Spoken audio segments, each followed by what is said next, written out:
जय धन्वंतरी, जय Ayurveda. Hello everyone, मैं से वैद्य शुभांगी जैन एंड आज हम बात करेंगे top 5 strategies for AIA PGT 2026। So 2026 AIA PGT जुलाई में कंडक्ट होगा। मोस्ट प्रोबेबल चांसेस हैं। उसके लिए सिर्फ 6 मंथ बचे हुए हैं। तो अब हमें क्या करना चाहिए? मुझे पिछले वीडियो में बहुत सारे लोगों ने इंक्वायरी किया कि क्या वो सेल्फ स्टडी कर सकते हैं, कि क्या वो 6 मंथ में प्रिपेयर कर सकते हैं। ऐसे ही क्वेरीज़ के आज हम जवाब देंगे। फर्स्ट क्वेरी इज़ कि क्या हम सेल्फ स्टडी कर सकते हैं? ऑफ कोर्स आप सेल्फ स्टडी कर सकते हैं। उसके लिए आपको सिर्फ 2 चीज़ों की ज़रूरत है। एक होता है सेल्फ डिसिप्लिन, एक होती है सेल्फ स्ट्रेटजी। आपके पास एक स्ट्रेटजी होना चाहिए कि कैसे आपको आपका पूरा सिलेबस कंप्लीट करना है, कैसे उसे मॉडिफाई करना है टाइम टू टाइम, कैसे उसको आपको फॉलो करना है कि आप अपने गोल पर, आप अपने टारगेटेड जो आपने सेट कर रखा है जितने भी मंथ पर, आप वहाँ पहुँच सकें, आपका सारा सिलेबस कवर हो सके। Okay, and the second is discipline. आपको सेल्फ डिसिप्लिन में रहना है कि आप ऐसे नहीं कर सकते हो कि मोटिवेटेड हो, आज कर लिया, नहीं नहीं ठीक है। आपको पता होना चाहिए द वाई, आप क्यों एआईए पीजीटी प्रिपरेशन करना चाह रहे हैं। आप एक अच्छा डॉक्टर बनना चाहते हैं, या फिर जो बेसिकली ज़्यादातर बच्चों के दिमाग में होता है कि उन्होंने अपने यूजी में उतना अच्छा नहीं सीखा हुआ होता है और वो सीखना चाहते हैं आयुर्वेदा को, तो वो पीजी में जाने की ट्राई करते हैं। तो आपको आपका जो WHY है वो आपका क्लियर होना चाहिए कि why I want to pursue my PG, why. Okay, the second query जो था कि 6 मंथ बचे हैं और क्या मैं 6 मंथ में प्रिपरेशन कर सकता हूँ। आंसर इज़ येस, ऑफकोर्स आप कर सकते हो। सिर्फ आपके कॉन्सेप्ट क्लियर हैं अगर यूजी के, और अगर आपका यूजी सिलेबस में भी 60% सिलेबस है जो क्लियर है आपके दिमाग में, आपको पता है कि क्या होता है, तो आप बिल्कुल अच्छे से तैयारी कर सकते हैं और 40% को बहुत अच्छे से कवर कर सकते हैं।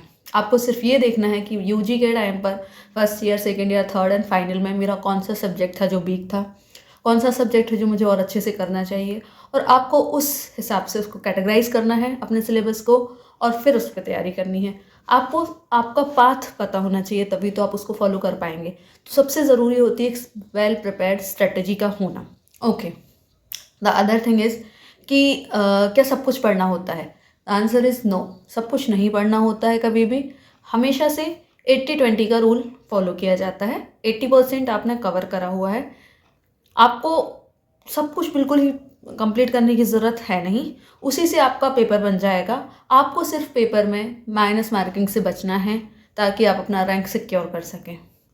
120 मार्क्स में से मैक्सिमम अगर आपने 100 मार्क्स भी अच्छे से 100 क्वेश्चन आपने अटैम्प्ट कर रखे हैं 120 क्वेश्चंस में से, तो आप बहुत अच्छे से उस एग्ज़ाम को क्लियर कर पाएंगे, बहुत अच्छी रैंक ला पाएंगे।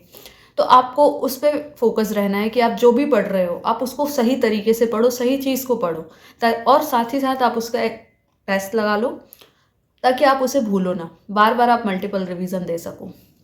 तो आपको अपनी स्ट्रेटजीज ऐसे बनानी है, आपको अपने सिलेबस को ऐसे कंसीज करना है, ऐसे उसको क्या बोलते हैं, ढालना है कि आप उसे 1-2 रिवीजन अच्छे से दे सकें। आपको टेस्ट लगाना है, जो प्रीवियस वीडियो में हम बता चुके हैं कि साल भर तैयारी कैसे करनी होती है। अगर आप उसको फॉलो कर रहे हैं तो आप उसके थ्रू आप पढ़ सकते हैं और आप उसको कंप्लीट कर सकते हैं। मोस्ट इम्पॉर्टेंट थिंग इज़ कि कुछ बच्चे होते हैं जो ना लास्ट एग्ज़ाम के पास जैसे जैसे एग्ज़ाम पास आ रहा होता है, या तो एनजाइटी की वजह से या फिर यहाँ वहाँ के डिस्ट्रैक्शंस की वजह से, जो भी है, अपने पाथ को भूल जाते हैं और फिर वो 1-2 महीना नहीं पढ़ाई करेंगे और फिर वो उस चीज़ से घबराने लगते हैं कि ओ मेरा 1-2 महीने नहीं हुआ है तो अब मैं छोड़ दूँ।